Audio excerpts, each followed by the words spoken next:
Cari telespettatori, ben ritrovati con noi, con i nostri graditissimi ospiti che adesso vi presenterò, perché grazie alla loro presenza e alle specifiche competenze che ognuno riusciamo ad affrontare uno spaccato di problematiche che riguarda da vicino tutti quanti i cittadini del nostro Paese. Quindi pensionati, lavoratori, giovani, meno giovani, aziende, territorio, in diversi ambiti che poi vengono in qualche modo coinvolti dalle decisioni che saranno prese con l'approvazione della legge di bilancio. In modo particolare parliamo con lo SPI-CGIL che ha organizzato questo incontro particolarmente significativo, ma non c'è soltanto lo SPI-CGIL. Intanto lo SPI-CGIL è rappresentato da Massimo Cestaro, segretario dello SPI-CGIL del Veneto. Ben ritrovato. Grazie. Graditissimo ospite che ci darà che cosa non va nell'approvazione della legge di bilancio, per semplicizzare al massimo, per quel che riguarda i pensionati e quelle che sarebbero state le aspettative o che sono le aspettative, perché poi fino all'approvazione ultima niente è detto. Giacomo Vendrame, ben ritrovato, segretario organizzativo della CGIL del Veneto. Buongiorno. E a questo proposito CGIL insieme anche allo SPI-CGIL organizzano questa manifestazione nazionale Democrazia al Lavoro per sabato 25 ottobre a Roma, sì. A Roma, per cui ricordiamo che chi si volesse unire o partecipare, c'è ancora posto o non c'è posto? Certo, si deve rivolgere alle Camere Lavoro territoriali, le 7 Camere Lavoro del Veneto che stanno organizzando i trasporti sia in pullman che in treno per partecipare numerosi alla manifestazione. E ce ne sono tanti, ho sentito, sì, assolutamente. Poi ben arrivato Pier Mario Fopp, responsabile regionale di Libera, grazie di essere qui con noi. Grazie a voi. Libera è la rivista dello SPI-CGIL di cui spesso abbiamo parlato, dello SPI, no, scusi, no, Libera, ho sbagliato, no, perché mi ero messa in testa di parlare anche della rivista, vabbè, Libera è l'associazione che si occupa di mafie sul territorio, più volte ne abbiamo parlato perché ci sono i campi di Libera, c'è aperto ai giovani, c'è un confronto tra persone giovani e non giovani.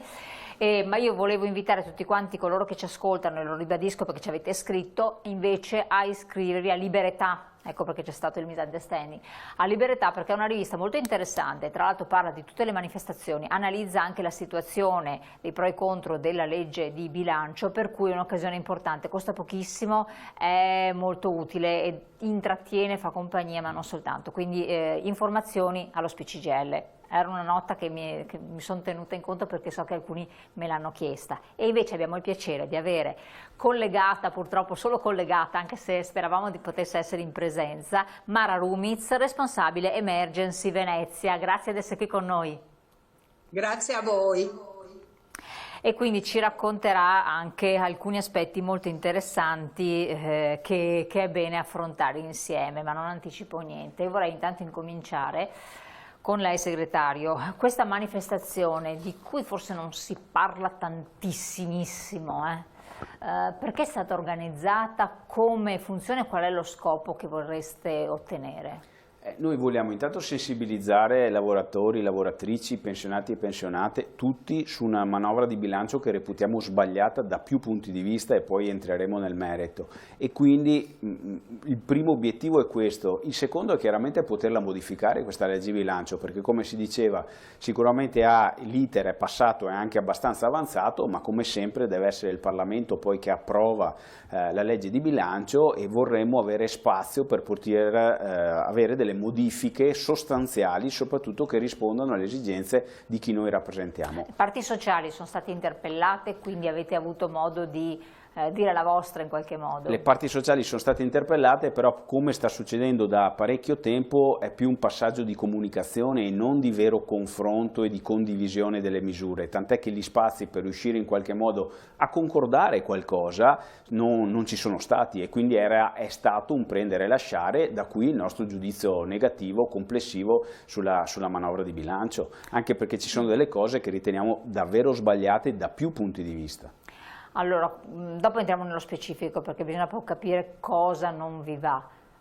Segretario, per quanto riguarda i pensionati che partecipano a questa manifestazione, anche ben numerosi. Assolutamente sì, perché naturalmente le questioni che attengono i pensionati non sono altra cosa rispetto alla mobilitazione, ai temi diciamo relativi alla mobilitazione più generale. Perché dalle questioni dell'occupazione, la questione del lavoro povero, fino al tema della fiscalità, e il sistema di protezioni sociali sono tutti elementi che riguardano indifferentemente sia i lavoratori attivi e anche i pensionati. Lo abbiamo detto tante volte, se non c'è il lavoro e se il lavoro che c'è è anche povero, tutto il sistema di welfare che è legato al lavoro, quindi i contributi eccetera, determinano un impoverimento del sistema, di tutto il sistema previdenziale e assistenziale. Nello specifico, noi pensionati abbiamo temi che poniamo da un sacco di tempo. In primo luogo avere un sistema diciamo, di adeguamento delle pensioni diciamo, all'effettivo costo della vita, perché spesso il governo decide autonomamente, mi verrebbe da dire arbitrariamente, l'indice col quale si rivalutano le pensioni di anno in Ma ci anno. saranno dei calcoli economici, c'è qualcosa? Spannometrici, tant'è vero che diciamo, c'è sempre uno scarto tra quello che noi non solamente noi, diciamo essere il costo del carrello della spesa e l'aumento delle pensioni, e c'è diciamo, uno scarto importante, soprattutto nell'ultimo biennio, dove c'è stata un'inflazione abbastanza alta, poi vediamo un po' di dati, l'incremento delle pensioni è stato significativamente inferiore rispetto all'aumento del costo della vita. Abbiamo alcune proposte in questo senso, almeno l'estensione dell'istituto della 14ª, che oggi riguarda una platea molto ristretta di pensionati, e pensiamo di estenderla. C'è il grandissimo tema della non autosufficienza, cioè ci sono famiglie e pensionati che spesso sono, ma lo dico senza, alla disperazione quando tu hai in casa una persona non autosufficiente, in termini di assistenza, in termini di costi. È stata fatta una norma di legge, diciamo, ma non è opportunamente finanziata. Quindi perché è il governo centrale che dovrebbe finanziare, certo, prevedere un finanziamento e poi la regione disporre per quanto riguarda il suo territorio. Però anche qua non ci sono i finanziamenti, e anche qua si ritorna al tema fiscale, cioè ormai lo sanno anche i muri che il fisco lo pagano i pensionati e i lavoratori dipendenti. Lo sanno l'80 e passa per cento dei contributi al fisco derivano da pensionati e lavoratori dipendenti. E ancora di più dei pensionati, poi vediamo alcuni dati, perché l'incidenza fiscale sui pensionati che non hanno le detrazioni fiscali che hanno i lavoratori dipendenti, e che è giusto che i lavoratori dipendenti li abbiano, per essere chiari, però anche qua c'è uno scarto, cioè i pensionati in proporzione pagano più IRPEF dei lavoratori dipendenti. Se tu fai la gerarchia di chi paga più IRPEF in questo paese, prima ci sono i pensionati, poi i lavoratori dipendenti e poi il mondo del lavoro autonomo, con questa cosa della flat tax, che francamente io capisco che è fastidioso pagare le tasse, ecco, però come ho già detto qualche altra volta proprio in questa trasmissione, se io vado all'ospedale, adesso giustamente gli ospedali quando stai dentro un po' ti mandano 2 righe e ti dicono guarda che il tuo costo per la settimana di ospedale è stato, dico numero a caso, 10.000 euro, punto, che è bene che il cittadino sappia quant'è il costo del pubblico per la sanità, ecco.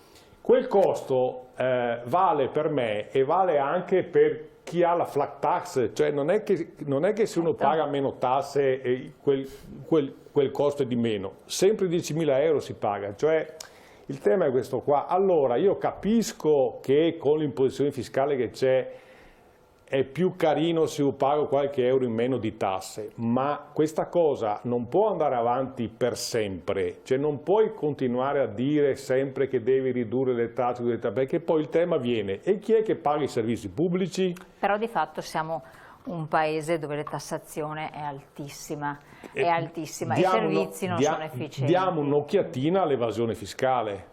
Diamo un'occhiatina all'evasione fiscale, perché se ci fosse una condizione nella quale, dico una banalità, ma qualche volta le banalità sono rivoluzionarie, se tutti pagassero tutto, pagheremo tutti quanti un po' meno. Questa è la cosa, insomma, e evidentemente ci sono i governi che nel corso degli anni si sono succeduti che hanno fatto l'occhiolino agli evasori fiscali, tra condoni e non condoni, e flat tax, eccetera, eccetera. I dati sono davanti agli occhi di tutti. Le tasse le pagano i pensionati e i lavoratori dipendenti, punto, in percentuali altissime. Quindi, insomma, occorre fare un intervento sulla fiscalità che abbia l'elemento, diciamo, della certezza rispetto al versamento fiscale e che quindi ci siano i quattrini per poter fare i servizi, dare risposte ai cittadini, sia lavoratori dipendenti sia i pensionati. Questa è la grande sfida. Il tema fiscale, cioè il tema fiscale è quello che stabilisce il rapporto tra il cittadino e lo Stato. Cioè non è diciamo, l'euro in più, cioè definisce il rapporto, sì, diciamo, il rapporto di cittadinanza e definisce la qualità del rapporto tra il cittadino e lo Stato. Ecco, è un problema molto complesso questo. Chiedo anche il suo intervento, dopo andiamo ad ampliare ovviamente le tematiche e abbiamo anche delle slide molto interessanti che vorrei che spiegaste anche ai nostri telespettatori perché poi riassumono anche le vostre posizioni. Abbiamo anche l'altro tema che a fronte di comunque una tassazione alta, della difficoltà di anche intraprendere un'attività imprenditoriale da parte dei giovani, questo è un altro grande tema, perché i giovani preferiscono andare all'estero, lavorare per una multinazionale piuttosto che seguire l'impresa del genitore, impresa artigiana, piccola, eccetera. Si stanno perdendo risorse nel nostro paese, veramente tantissime. Senza dubbio c'è un'evasione da parte anche di grossi, però tanti piccoli pagano e non riescono con la tassazione della piccola impresa, dell'artigiano, del libero professionista a sostenere il sistema. Non ce la fanno, chiudono. Parlavo l'altro giorno con un presidente di categoria che ha rappresentato per molto tempo i giovani e ha detto mancano i giovani imprenditori, cioè c'è poco da fare, il figlio non intraprende l'attività del padre, l'azienda chiude e poi lascerà a casa questi lavoratori che ci sono, cioè si sta innescando un meccanismo non bello, voi lo sapete perfettamente. Sì, è un sistema però che più che perdere risorse le accumula sempre sui soliti noti, su sempre meno persone. Che hanno sempre più reddito perché una percentuale però, altissima. Voglio dire, è una cosa nota su cui si può intervenire, tant'è che una delle proposte che noi facciamo proprio rispetto alla piazza del 25 ottobre è di inserire una parola che voglio dire è stata demonizzata ma sarebbe un elemento di giustizia, questo, che è una patrimoniale per i 500.000 contribuenti più ricchi che hanno un patrimonio superiore, adesso non mi ricordo la cifra, ma sopra i 500.000 euro se non sbaglio di patrimonio, che alla fine andrebbe a contribuire esattamente a quello che diceva anche Massimo, cioè a un sistema di welfare, cioè 500.000 euro credo che non è tanto di patrimonio. Adesso basta avere devo un guardare le immobile, slide anch'io. Una casa a Milano, credo che sia una casa normale sia di questo valore. No, 500.000 contribuenti per un patrimonio, okay. Ho confuso anch'io i numeri, sopra i 2 milioni, i 2 milioni di euro di patrimonio. Sarebbe un'aliquota dell'1,3% che vorrebbe dire recuperare fiscalmente 26 miliardi che possiamo mettere a sistema rispetto a tutte quelle cose che diceva Massimo, compreso il tema del welfare. Adesso la dico così, siamo una popolazione che invecchia, siamo sempre più, quindi certo. Ragionare di welfare, ragionare in realtà anche del futuro del nostro paese da questo punto di vista, altrimenti anche lì scatta il meccanismo che chi si può si cura, chi può, la famiglia che può gestisce la persona anziana in un centro, quindi c'è un sistema un po' complicato. A maggior ragione rispetto a quello che diceva Massimo, c'è un doppio problema per quanto riguarda i lavoratori dipendenti e pensionati, che è quella parola che si chiama fiscal drag, in italiano drenaggio fiscale, che è un meccanismo perverso. Perché, vediamo un attimo la slide proprio dell'inflazione e drenaggio fiscale, salari, che ci aiuta a comprendere, quindi alla regia appena possibile la mettono in onda. Perché faccio un esempio sui lavoratori dipendenti, un reddito, ed è una delle slide che abbiamo, aumentano, è quella successiva, se non sbaglio, che forse è più interessante da questo punto di vista, sì. Un reddito del lavoratore dipendente aumenta per un aumento contrattuale da 28.000 euro circa a 31.000 euro circa. Ecco, vediamo la slide successiva, così possiamo spiegare. Questo aumento sappiamo che non è stato sufficiente a recuperare già l'inflazione, quindi io se vado a fare la spesa già comunque mi compro meno cose di prima, ma se in più la questione delle aliquote fiscali, in particolare gli scaglioni delle aliquote fiscali, rimangono fermi, c'è un meccanismo che a me con quell'aumento mi fa pagare più risorse. Cos'è? Spieghiamo un attimo, perché ho dato per scontata una perché cosa. le aliquote fiscali sono ferme, cioè se c'è uno scaglione a 15.000 euro, quei 15.000 euro rimangono fermi, ma io 15.000 euro per effetto dell'inflazione pago molte meno cose, tant'è o per l'aumento della perequazione delle pensioni o per gli aumenti contrattuali le risorse aumentano. Il problema è che fiscalmente lo Stato ci guadagna da questa operazione, senza fare niente. Il calcolo che la CGIL fa è che questo meccanismo in un 3 anni ha fatto guadagnare ai bilanci dello Stato 25 miliardi, quindi già è vero quello che diceva Massimo, cioè che i pensionati e i lavoratori dipendenti pagano più risorse. In più per questo meccanismo lo Stato ha recuperato sempre da questi 25 miliardi. Noi non diciamo, voglio dire, basterebbe tra l'altro che gli scaglioni fossero indicizzati all'inflazione, è una cosa molto semplice ed è una delle proposte che chiediamo. Ma allora, siccome non è stato fatto in passato, quei 25 miliardi possono essere restituiti a queste persone attraverso interventi di welfare, attraverso delle agevolazioni fiscali per questi, e invece la direzione che si prende è tutta un'altra, perché anche quella proposta di ridurre del 2%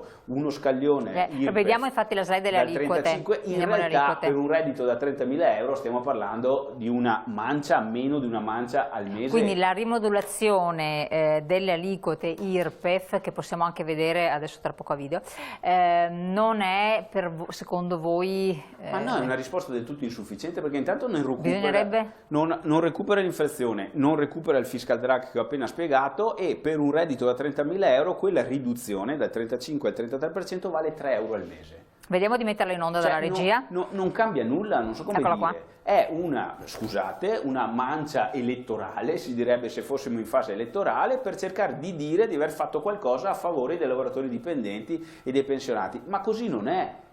Perché bisogna metterlo nell'insieme delle cose che dicevo prima. È un beneficio assolutamente marginale, tant'è che anche le risorse messe dentro questa manovra per questa cosa sono pochissime, perché si parla di 2 miliardi, e quindi alla fine è assolutamente non fa recuperare nessuno delle risorse che questa platea di coloro che noi rappresentiamo, lavoratori e pensionati, in qualche modo hanno perso in questo periodo. Se si aggiunge che ormai siamo un sistema fiscale, lo diceva molto bene Massimo, del tutto iniquo, perché se noi prendiamo i 35.000 euro loro... Vediamo l'altra slide, infatti, dalla regia. Di un lavoratore dipendente, su quei 35 ne paga quasi 7.000, vedete meglio di me la slide, l'importo esatto di imposte, un pensionato ne paga quasi 8.500, mentre un autonomo in flat tax ne paga solo, scusate il termine, con tutto il rispetto di queste persone, ma ne paga 4.100 circa. E chi invece in qualche modo specula magari in borsa, ha una rendita finanziaria, vi dicendo, ne paga solo 4.400. Però secondo me è un po', lo dico perché poi alcuni ci hanno scritto, perché ne avevamo già parlato in trasmissione altre volte. Questo discorso della flat tax non riguarda, è come dire, tutte le partite IVA sono in flat tax, è una percentuale bassissima, è una percentuale di giovani, quindi andiamo a colpire i giovani che sono costretti a questa formula con un monomandatario, per cui in realtà dovrebbero essere lavoratori dipendenti e non guadagnano tanto, perché non ce l'abbiamo con quell'autonomo a cui è applicata la flat tax, noi ce l'abbiamo con chi fa queste norme che sono sbagliate, in realtà anche per l'autonomo, perché dopo che esce magari dalla flat tax da un periodo dicendo rischia di non stare in piedi. Il tema è che c'è la necessità di una riforma fiscale complessiva che vada a prendere le risorse dove ci sono e garantisca invece ai reddito medio bassi, indipendentemente dalla forma con cui uno li guadagna, quei redditi medio bassi, una progressività reale. Tra l'altro stiamo parlando di principi che sono scritti in Costituzione. In realtà oggi noi abbiamo un sistema che non solo è contrario a un principio di uguaglianza, ma non è nemmeno conforme a un principio di progressività dell'imposizione fiscale. La progressività, lo ricordo, chi ha di più deve contribuire di più, chi ha di meno deve contribuire di meno, che mi pare un principio di giustizia che infatti i nostri padri e madri costituenti hanno deciso di mettere in Costituzione proprio riguardo al sistema fiscale. Quindi noi non stiamo, come si diceva prima, le cose più semplici in questo momento rischiano di essere rivoluzionarie, però oggi siamo di fronte a un sistema fiscale, non so come dire, strabico, in cui c'è un 80% che paga il sistema del welfare pubblico e ci sono altri che non lo pagano. Che fa sorridere è che da anni, da decenni che siamo in questa situazione, adesso stiamo arrivando un po' a un momento in cui si bisogna tirare le righe perché il nostro potere d'acquisto si abbassa. Io passo subito la parola al segretario perché avrebbe alcune cose da dire anche significative, però noi abbiamo una pubblicità che incombe su di noi. E allora, qualche secondo di intervallo pubblicitario, restate qui perché ci sono altre cose molto interessanti che devono emergere con i nostri interlocutori e con gli altri che stanno attendendo l'intervento tra poco.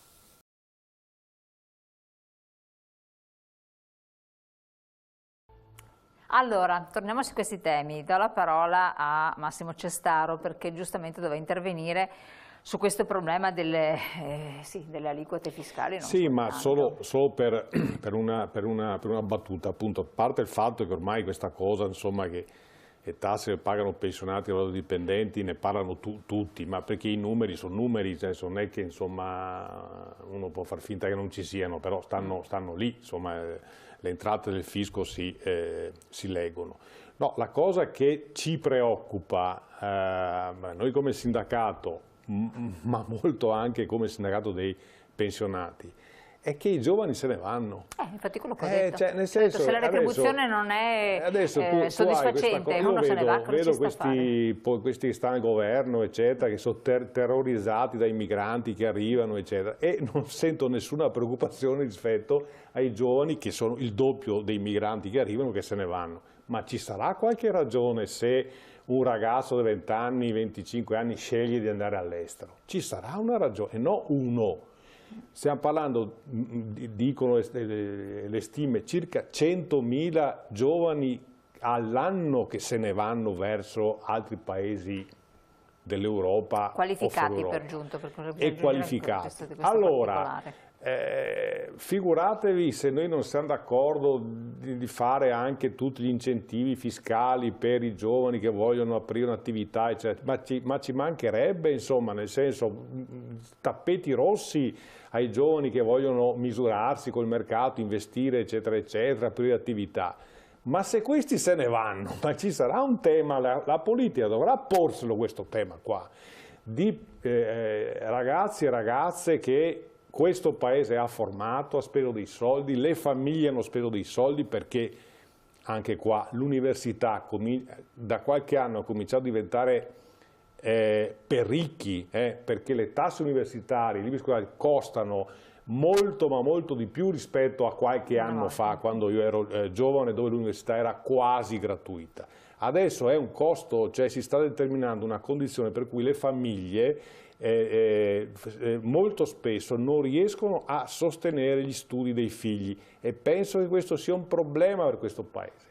E quindi quei costi sostenuti dallo Stato e dalle famiglie rischiano di essere vanificati perché quel ragazzo, quella ragazza trova più conveniente, anche dal punto di vista economico, oltre che da riconoscimento professionale, più gratificante. E non sono paesi che hanno ettoliti di petrolio sottoterra, per cui sono ricchissimi. Sono paesi che hanno una dimensione economica più o meno simile all'Italia, con la differenza che lì probabilmente il sistema fiscale è fatto in maniera tale per cui tutti o quasi tutti pagano le tasse, e quindi c'è un sistema sociale che consente di garantire dei servizi e dei trattamenti economici a una tassazione più bassa, perché le tasse le pagano tutti, e perché magari c'è un sistema industriale con respiri lunghi che quindi consente alle persone di avere una prospettiva. E se tu vai in Francia vedi delle famiglie che hanno 2-3 bambini per mano, in Italia se ne vedi uno o un bambino ti viene da piangere perché ti fa tenerezza. Esatto. E qui si riallaccia. Allora questo sarà un problema che riguarda lo SPI, sì, perché riguarda la prospettiva di questo Paese, riguarda il sistema di protezione sociale. Qui c'è un altro tema interessante, mi collego a lei, del lavoro sommerso, perché si è parlato di tasse non pagate, eccetera, oppure multinazionali che hanno la sede anche in altri lidi e così via, ma poi c'è un altro problema che forse riguarda anche purtroppo tanti giovani, non solo, che quello del lavoro sommerso, delle infiltrazioni mafiose, che esiste. Esiste, Esiste, è presente, non è solo un sentire. No, non c'è solo in certe parti d'Italia, ma c'è dappertutto, purtroppo, non solo in Italia ma anche all'estero, molto più diffuso, e anche in Veneto. È un lavoro sommerso che che poi dopo produce ricchezza che poi viene riciclata con tutto un giro di soldi attraverso anche... Che non vanno in servizi. Che non vanno in servizi, ma vanno in accumulazione di denaro, ma anche in, come si può dire, in concorrenza sleale rispetto alle molte aziende che invece lavorano onestamente e seriamente sul territorio. E questo crea un altro problema enorme. Di questo si fa fatica a parlare perché sembra che sia marginale, in realtà è molto radicato. Ci sono numeri importanti, ci sono alcune sentenze già passate in giudicato, mi riferisco ad esempio a una su tutte che probabilmente le persone conoscono, che è quella del caso Eraclea, dell'infiltrazione della Camorra. Le mafie non si infiltrano in poco tempo, ci mettono molto tempo e creano tutta una rete di complicità, naturalmente, a proprio favore e a favore degli accoliti, e intervengono e gestiscono di fatto appalti, gestiscono servizi, gestiscono anche manodopera.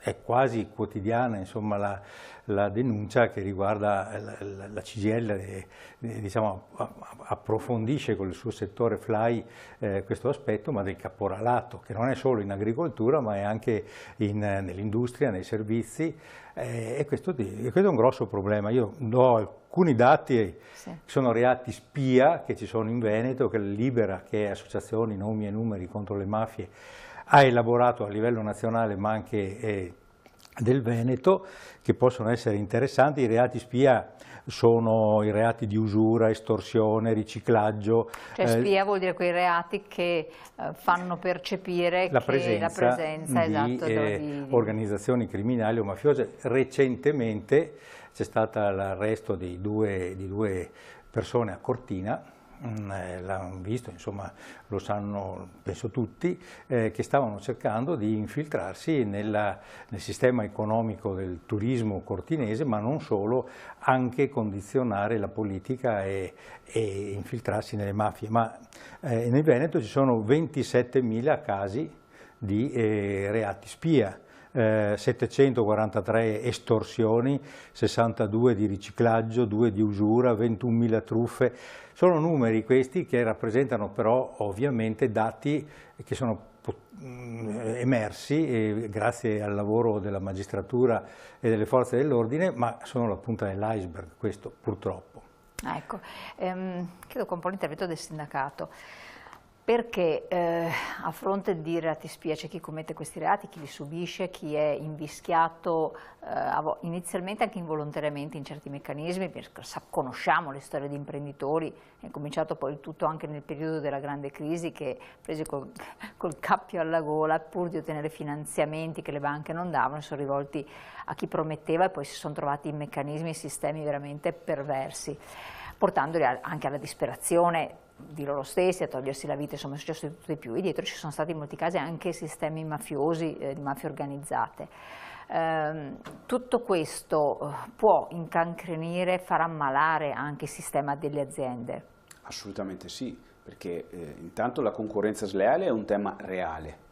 Se tu hai sfruttamento lavorativo, così come utilizzo di cooperative spurie o imprese appunto farlocche che nascono, non pagano contributi e il fisco e poi scompaiono dopo anni, è chiaro che in quel periodo in cui sono attive stanno facendo concorrenza sleale con chi magari con enorme fatica sta cercando di tenere in piedi un'attività, ma famiglie che lavorano, o meglio lavoratori che hanno una famiglia e quindi stipendi e via dicendo. Quindi il tema della concorrenza sleale è sicuramente un tema enorme. Anche appunto, quello degli appalti e subappalti, esatto, poi e stavo arrivando anche incidenti lì, sul lavoro, perché l'altro tema enorme, sicurezza. non è un caso che spesso queste cose avvengano proprio lì, sono la questione degli appalti, prevalentemente pubblici, ma in realtà il tema si dovrebbe aprire anche per gli appalti cosiddetti privati, che chiaramente è un meccanismo a cascata che genera un meccanismo del più furbo, peccato che il più furbo sia appunto alla fine una persona che non sta alle regole e quindi sta fuori l'ambito della legalità, e questo è un problema enorme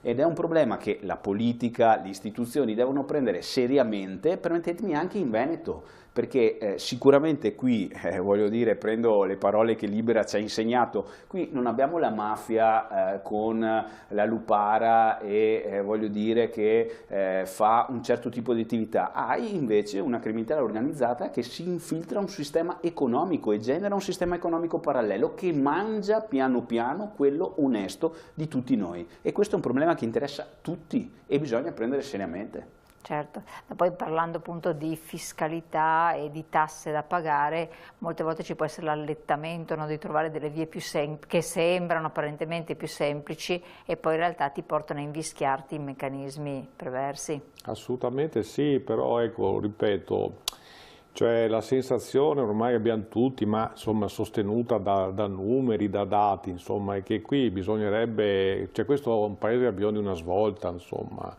e che sia in grado di affrontare i temi veri, appunto la condizione dei giovani, le prospettive occupazionali, perché questo è un paese nostro, come tanti altri paesi europei, che si regge e stanno in piedi se c'è occupazione, se c'è sviluppo, se c'è produttività, se c'è onestà, se c'è equità fiscale. C'è un paese moderno, si regge su queste robe qua, insomma. Allora, ripeto, adesso a me non interessa, adesso, chiaramente sono di sinistra, ci mancherebbe, però quello che avverto è che non c'è la forza per affrontare le questioni nodali che riguardano il paese. Questo non succede solamente con questo governo qua, questo governo diciamo peggiora un po'. Ecco. Beh insomma dai, i primi sgravi fiscali li ho visti adesso. L'IRPEF non è mai stata ripeto, toccata, una condizione che dura da troppo tempo, da troppo tempo, e l'invecchiamento di un paese. Ora, per noi del sindacato di pensionati è il nostro target, quindi più vecchiotti ci sono e meglio è, scusate la battuta, ma non va bene, cioè non va bene che ci sia un paese che invecchia sempre di più e dove i giovani scappano, cioè non va bene. Ma solo i giovani scappano in realtà, mi viene da dire molto spontaneamente, ma tranquillamente, perché quelli che hanno qualche anno in più non possono farlo, perché hanno già delle radici, hanno già una casa, hanno da accudire i genitori anziani. Meno male mi verrebbe da dire. Perché se no, secondo me il pensiero, lo so, però il pensiero l'avrebbero fatto perché è difficile. Insomma, perché è difficile resistere con certe retribuzioni e pensare di continuare a portare avanti anche una famiglia, quindi è un dato di fatto. E secondo me anche il messaggio che dicevo prima, dei genitori che lamentano uno stato di difficoltà, io parlavo con dei ragazzi, figli peraltro di imprenditori, e io dicevo, ma non intraprendete l'attività dei vostri genitori, cioè, ho detto, vabbè, ma stiamo scherzando, cioè in sintesi mi hanno detto, ma di quello che si lamentano, lavorare 24 ore su 24, preoccupazioni, ansie, timori, vacanza praticamente zero, mai. Cioè anche l'esempio di genitori che però hanno portato il benessere ai propri figli, perché collaborano, non è un esempio che è allettante per i giovani, per cui rifuggono da questo tipo di presupposto, perché è grande sacrificio che ci sta, però non è una cosa che secondo me è costruttiva. Poi non è sempre così, insomma, ecco, perché... però chi ha costruito adesso sempre con rispetto per tutti, ecco, se tu vai e vedi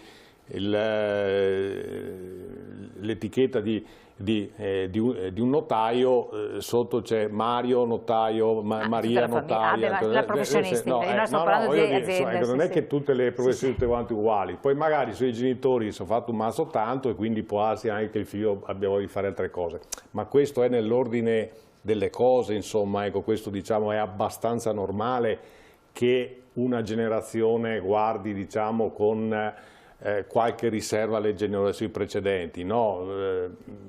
Funziona così, insomma, no? Il mondo va anche avanti così. Il punto centrale è che tu rischi di avere una generazione di quelli che restano che sono poveri. No, ma quella è la tragedia, perché poi sarà un discorso... Ormai il lavoro è un lavoro povero. Anche quelli che hanno, diciamo, una professionalità acquisita attraverso lo studio, le opportunità di lavoro sono opportunità che offrono un lavoro povero, che è la ragione per la quale uno sceglie di andarsene. E questa cosa qua la politica la dovrà affrontare prima o dopo, insomma. o pensiamo di essere tutti quanti novantenni prima di porci il tema che probabilmente bisognerebbe che qualcuno faccia un figlio, insomma. No, perché l'altra questione che capita spesso è demandare alla contrattazione, diciamo così, fatta in azienda, no, di secondo livello, la risoluzione di certi problemi, cioè che il lavoratore con le rappresentanze sindacali, dove queste esistono in azienda, ma nelle piccole aziende, vabbè, non è che ci siano queste grandi rappresentanze, vada a contrattare la propria posizione. Non è così facile. Non è assolutamente semplice, figurarsi se noi siamo contro quella di secondo livello, però noi sappiamo che purtroppo la contrattazione di secondo livello, che è quella aziendale, perché la contrattazione di primo livello è quella nazionale, esatto, è solo dove questo esercizio si può mettere in campo e purtroppo è comunque un di cui molto piccolo rispetto all'insieme. Tra l'altro se è un sistema di piccole imprese come tipicamente è al Veneto, questa cosa diventa anche un po' più difficile. Però non c'è solo questa via, ci sono anche tante altre vie. E poi permettetemi una cosa, a proposito di questo governo e di alcune scelte, io però non dimentico, anche se sono particolarmente giovane e purtroppo particolarmente distante dalla pensione, che questo governo e in particolare alcuni partiti che sono all'interno di questo governo hanno guadagnato un sacco di voti con la promessa di abbattere la legge Fornero o far andare la gente in pensione in più. Sono riusciti questo governo nell'impresa difficile di peggiorare la legge Fornero, cioè oggi noi siamo nelle condizioni di mandare le persone tutte ancora più tardi, le persone in pensione, perché nel 2027 si andrà in pensione con 67 anni e 3 mesi di vecchiaia o 43 anni e 1 mese di pensione anticipata e quindi di lavoro. Cioè, e poi nel 29 c'è un altro scalino. Cioè, adesso c'è anche una questione, a proposito di questioni di onestà. Se la verità sulle pensioni, eccolo qua, io ricordo che c'era un attuale ministro che diceva che avrebbero fatto subito dopo eletti una normativa per cui si andava in pensione con 41 anni di contributi. E così non è. Cioè, non è che alla fine si può raccontare tutto. Si sono accorti che non possono mantenerla. Si sono accorti che non possono mantenerla. E allora, voglio dire, le responsabilità di governo, mi rendo conto, hanno anche quel tipo di responsabilità, però ragioniamo per andare incontro alle esigenze delle persone. Altrimenti semplicemente è un meccanismo in cui raccontiamo un sacco di frottole, andiamo al governo e continuiamo a non risolvere i problemi che diceva anche Massimo. Ed è chiaro che a questo punto le persone, anche per una questione di serietà, giovani se ne vanno, perché diventa poco credibile il paese. Questo è il punto. È chiaro. C'è un discorso di contributo di solidarietà, no? Di cui si era parlato. Abbiamo anche una slide che in qualche modo lo esemplifica. Di che cosa si tratta? Il contributo di solidarietà rispetto... Quello che dicevi prima... Sì.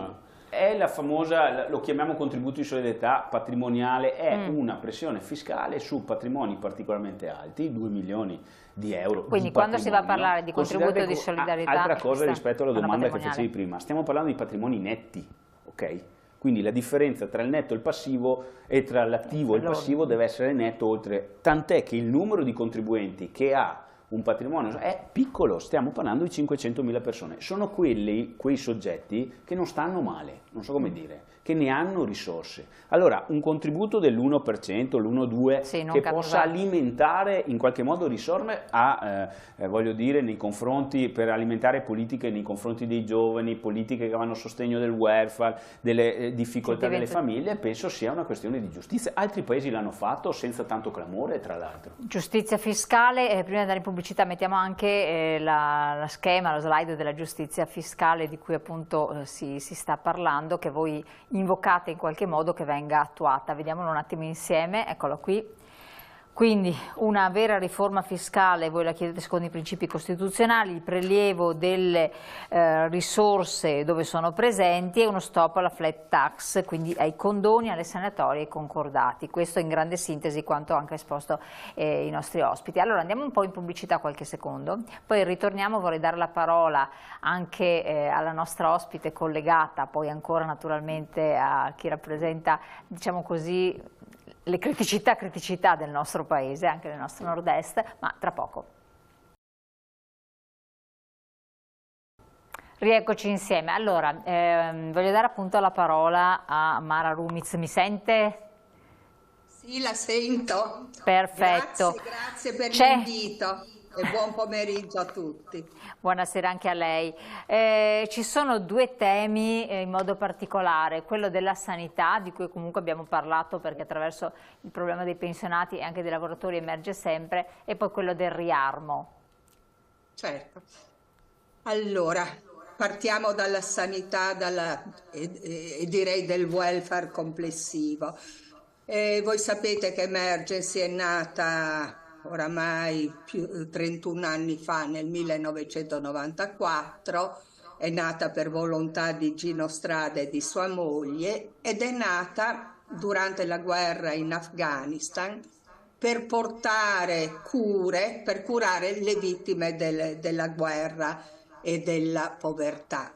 Ha costruito ospedali in diverse parti del mondo, è presente in Africa, ma dove voglio arrivare? Voglio arrivare al fatto che nel 2010 Emergency si è accorta del bisogno che c'era e che c'è di essere presente anche in Italia. Ma perché? Perché in effetti il sistema sanitario nazionale, che è un ottimo sistema nelle intenzioni, quando è nato forse era il migliore che si trovava nel mondo, incominciava a perdere dei colpi e tante persone, anche nel nostro territorio, rischiavano di non poter accedere alle cure mediche. Ed è per questo il motivo per cui abbiamo incominciato a lavorare anche in Italia e proprio nel 2010 abbiamo aperto un poliambulatorio anche a Marghera. Non vogliamo assolutamente né far concorrenza al sistema sanitario nazionale, ci mancherebbe altro, né neppure fare azione di supplenza, nel senso che noi riteniamo con forza che dobbiamo salvaguardare quel sistema e anzi dobbiamo garantirne la diffusione all'interno di tutto il territorio nazionale. Questo lo dico perché siamo consapevoli che qui nel settentrione i servizi in fondo funzionano meglio che in altre parti del paese. Cosa facciamo noi a Marghera? Prendo Marghera come esempio, poi siamo presenti anche in Campania, in Sicilia, siamo presenti anche con dei polibus sanitari laddove c'è bisogno, per esempio siamo presenti laddove i migranti lavorano in condizioni oscene, nei campi in Calabria, in Sicilia, in Campania, ma anche laddove ci sono emergenze, calamità naturali. Noi innanzitutto a Marghera facciamo azioni di accompagnamento nei confronti di coloro che hanno difficoltà ad accedere al sistema sanitario pubblico. Ovviamente viene facile pensare. Cosa vuol dire ai accompagnamento? Nel senso che è difficile per uno che magari viene da fuori, un migrante, capire come funziona il sistema sanitario nazionale, accedere alla tessera sanitaria temporanea e poter avere un riferimento nel territorio. Tant'è vero che in assenza di strutture territoriali e strutture come la nostra, anche se non siamo i soli a farlo, si intasano i pronto soccorsi, perché uno che sta male non trova servizi sul territorio, va al pronto soccorso anche per problemi che potrebbero essere risolti altrove. Per cui azione di informazione e accompagnamento verso il sistema Quindi voi vi rivolgete, nazionale. scusi che la interrompo, voi vi rivolgete sostanzialmente agli stranieri oppure c'è anche una specie di ambulatorio che aiuta le persone, certo, i cittadini poveri in difficoltà o quelli che sono rimasti senza medico di medicina generale, perché questo è un altro grande tema che riguarda anche molti anziani? Assolutamente sì, noi abbiamo l'ambulatorio a Marghera dove abbiamo un medico di medicina di base, abbiamo un pediatra, abbiamo un ambulatorio di odontoiatria, di oculistica, e a questi servizi, soprattutto odontoiatrici, oculistici, si rivolgono tanti veneziani o italiani in genere, perché sappiamo benissimo che ricorrere a un dentista, un ambulatorio odontoiatrico o anche oculistico costa molto, per cui di fatto nel nostro ambulatorio di Marghera noi abbiamo circa 1100-1200 utenti ogni anno. In 15 anni di attività abbiamo superato i 12.000 pazienti. Oltre ai migranti ci sono tanti italiani poveri, senza fissa dimora ovviamente, ma sempre più persone ricorrono al nostro ambulatorio anche per le prime cure, servizio di medicina di base e pediatria, anche perché sappiamo bene che i medici di famiglia, chiamiamoli così, e i pediatri, si stanno riducendo di numero sempre di più. Certo, lo interrompo un attimo. Persone che sono in grande povertà, è un tema questo purtroppo, è un dato di fatto, voi ne avete riscontrato dei numeri importanti. Sì, noi come associazione Libera, associazioni Nomi e Numeri contro le mafie, non ci occupiamo solo di mafia, ci occupiamo di giustizia sociale e facciamo parte della rete della Via Maestra. Per questo siamo qui oggi insieme alla CGIL e sosteniamo la manifestazione del 25 ottobre, la rete della Via Maestra, che sarebbe la nostra Costituzione. Don Luigi Ciotti, che è il fondatore, il presidente di Libera, dice sempre: la Costituzione, la nostra Costituzione che nasce dalla Resistenza e che è una Costituzione antifascista, è il primo codice antimafia d'Italia, che se fosse applicata come dovrebbe, sicuramente eviterebbe le infiltrazioni mafiose e tutte le altre problematiche. I primi 12 articoli della nostra Costituzione parlano di diritti e il diritto è anche quello alla sopravvivenza, alla salute, il diritto è anche quello per i migranti di avere un lavoro protetto, non un lavoro in balia dei caporali.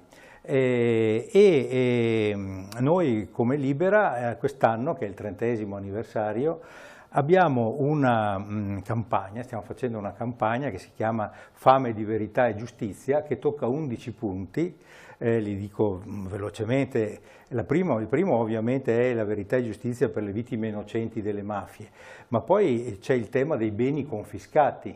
I beni confiscati in Veneto sono 234 già destinati, per dire come le mafie siano presenti e abbiano. L'ultimo è stato destinato un po' di tempo fa ed è la Villa Rodella del nostro presidente Galan, perché noi non dobbiamo dimenticarci la profonda corruzione che c'è nel Veneto. Abbiamo il caso Mose, ma abbiamo il caso Palude, che è in corso di accertamenti, di processo è in corso. L'assessore ha patteggiato più di 3 anni di reclusione e quindi voglio dire è conclamata questa cosa, ma abbiamo anche il caso di Santa Maria di Sala, del sindaco, che ha anche questo patteggiato, quindi la corruzione è molto presente nel nostro territorio.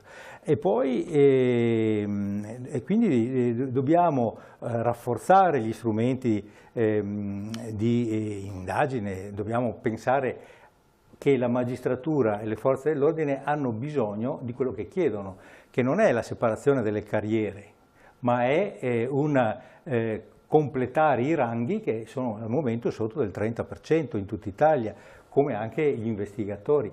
Non abbiamo bisogno di leggi che dicono che le intercettazioni devono fermarsi al 45° giorno. perché altrimenti non si riescono a individuare le infiltrazioni mafiose che durano molto di più. Prima parlavo del caso di Eraclea, le prime indagini sono partite alla fine degli anni 90, primi anni 2000 e si sono concluse nel 2019 e dopo siamo arrivati alle sentenze passate in giudicato, quindi sono importanti queste cose. Ci sono 11 punti e mi premeva insomma, ricordare che la corruzione e la gestione dei beni confiscati sono due temi fondamentali da approfondire e faremo delle iniziative con la nostra rete, di cui la CGIL fa parte, proprio per toccare questi due aspetti anche qui in Veneto. Per sensibilizzare, insomma, non solo le persone ma anche le istituzioni.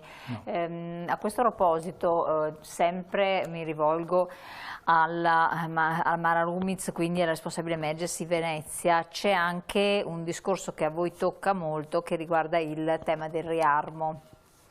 Assolutamente sì. In due parole spiegando.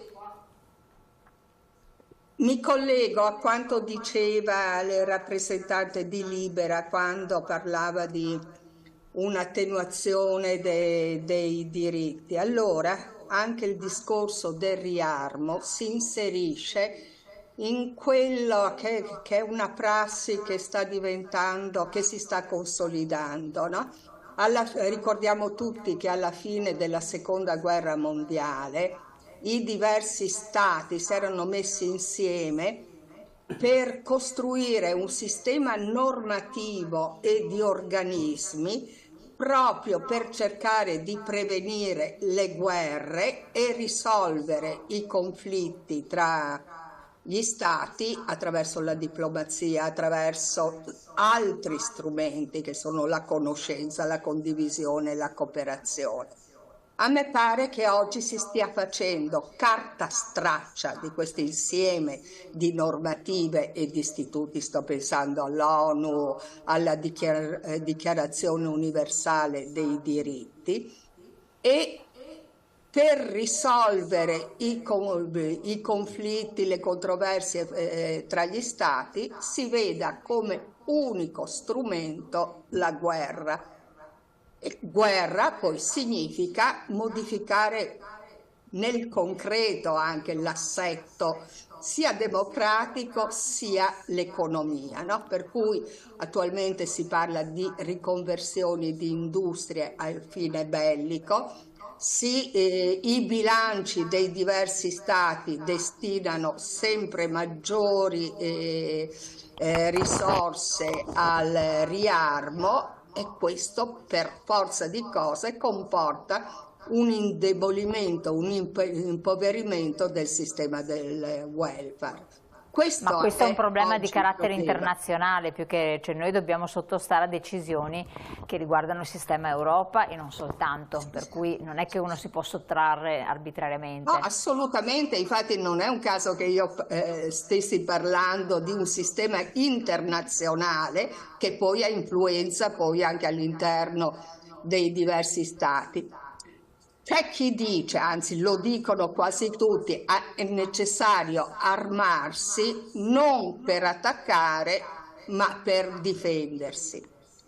Allora, anche qui, quando noi riconvertiamo un'azienda che magari era un'azienda metalmeccanica o che so io, qualcos'altro, ai fini bellici, dobbiamo sapere che non basta la prima fornitura di armi una volta che è riconvertita l'azienda, no? È una corsa sempre di più a spostare da un settore all'altro produttivo il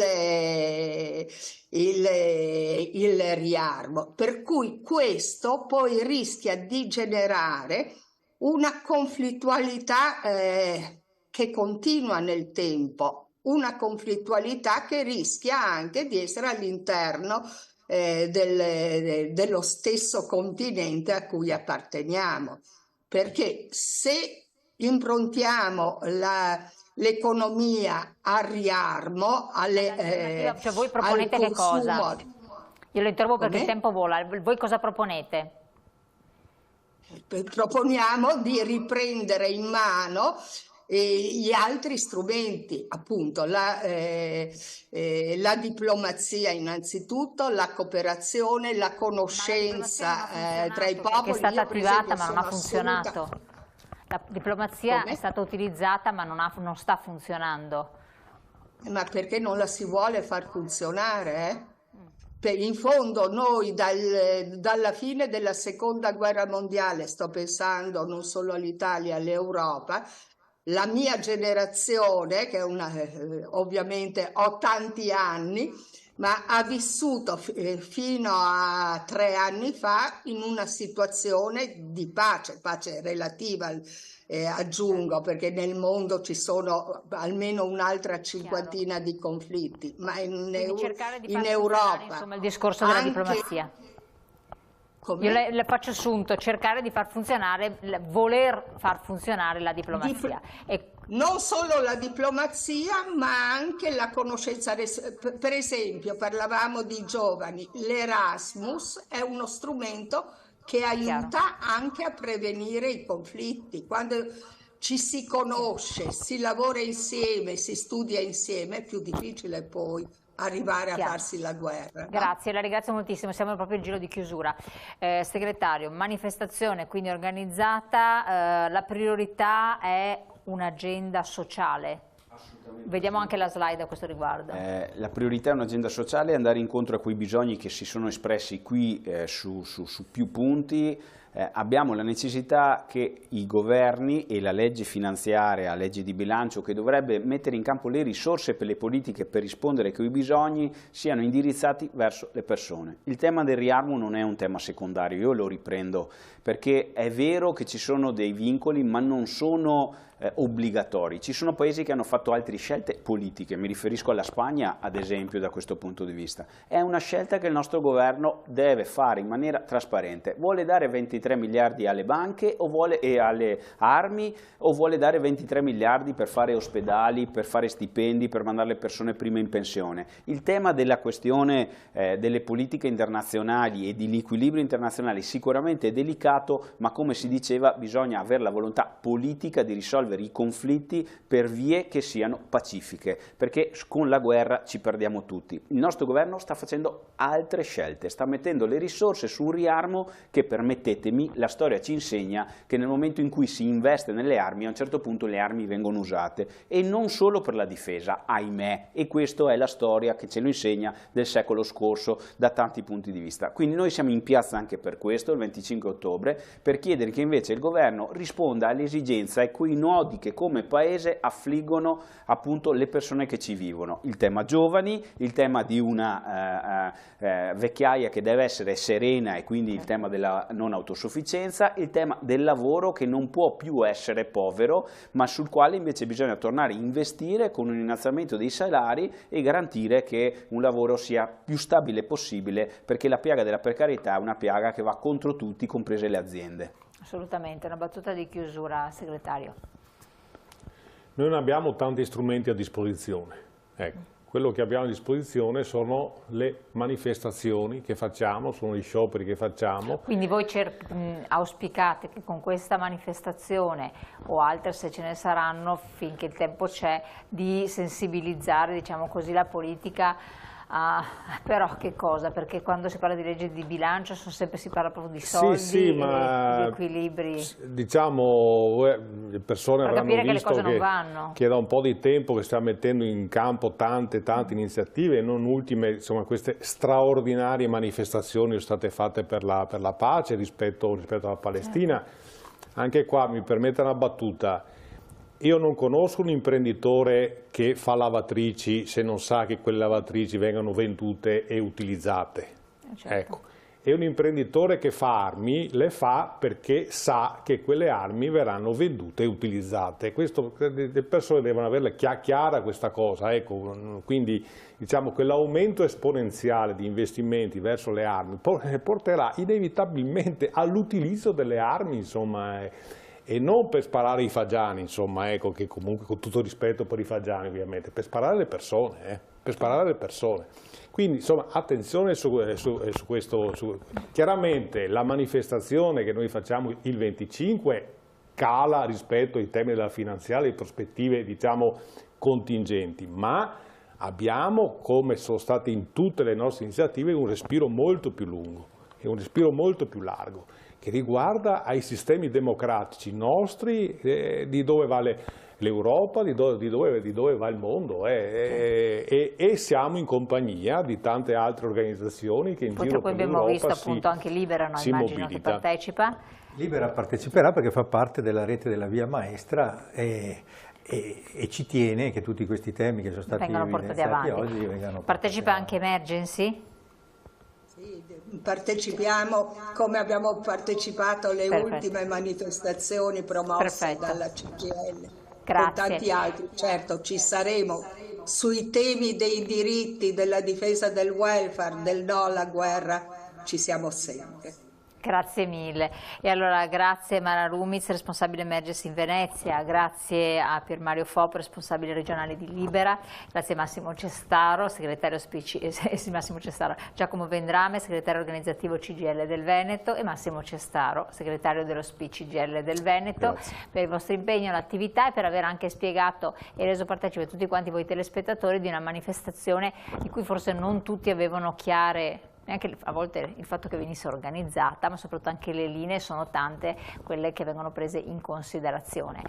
Buon proseguimento, buona serata, noi ci vediamo presto, rivedete poi la puntata naturalmente su YouTube e sul web.